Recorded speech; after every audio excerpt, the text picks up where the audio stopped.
are the same as at home. Whenever I hear one, the hair on my forearms stands on end. They remind me of the night when that same shrill sound filled the air of a city far away, before that city became an outline, an item on the foreign news, before loneliness covered me like night blue tar. I don't know whether I ever want you to read this, but I know that I need to write it, because you've been on my mind for too long. Ever since that day 12 months ago when I got on a plane and flew through the thick layers of cloud across the ocean. A year since I saw you. A year that has felt like limbo. Ever since then I've been lying to myself. And now that I'm stuck here in the dreadful safety of America while our country is falling apart, I'm done with pretending that I've erased you from my mind. Some things cannot be erased through silence. Some people have that power over you, whether you like it or not. I begin to see that now.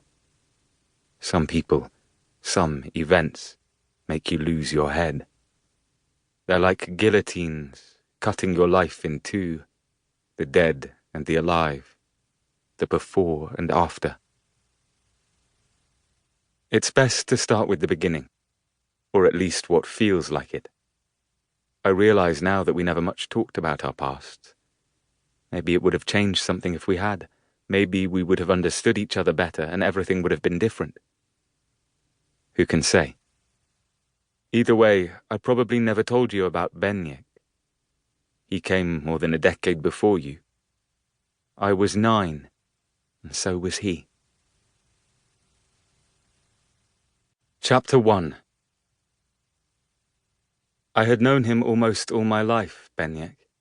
He lived around the corner from us in our neighborhood in Wrocław, composed of rounded streets and 3-story apartment buildings that from the air formed a giant eagle, the symbol of our nation.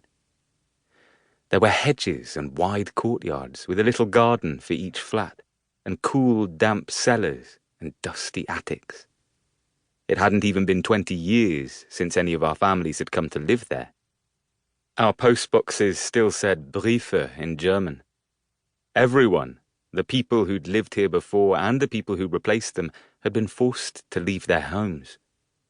From one day to the next, the continent's borders had shifted, redrawn like the chalk lines of the hopscotch we played on the pavement. At the end of the war, the east of Germany became Poland, and the east of Poland became the Soviet Union. Granny's family was forced to leave their land near Lvov. The Soviets took their house and hauled them on the same cattle trains that had brought the Jews to the camps a year or two earlier. They ended up in Wrocław, a city inhabited by the Germans for hundreds of years, in a flat only just deserted by some family we'd never know, their dishes still in the sink, their breadcrumbs on the table. This is where I grew up.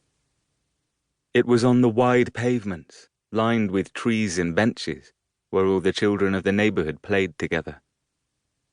We would play catch and skip ropes with the girls and run around the courtyard screaming, jumping onto the double bars that looked like rugby posts and on which the women would hang and beat their carpets. We'd get told off by adults and run away. We were dusty children. We'd race through the streets in summer in our shorts and knee-high socks and suspenders, and in flimsy wool coats when the ground was covered in leaves in autumn. And we'd continue running after frost invaded the ground, and the air scratched our lungs, and our breath turned to clouds before our eyes. In spring, on Śmigus Dingus Day, we'd throw bucket loads of water over any girl who wasn't quick enough to escape, and then we'd chase and soak one another, returning home drenched to the bone. On Sundays, we'd throw pebbles at the milk bottles standing on the windowsills higher up where no one could steal them. And we'd run away in genuine fear when a bottle broke and the milk ran slowly down the building, white streams trickling like tears down the sooty facade. Benyek was part of that band of kids, part of the bolder ones. I don't think we ever talked back then, but I was aware of him.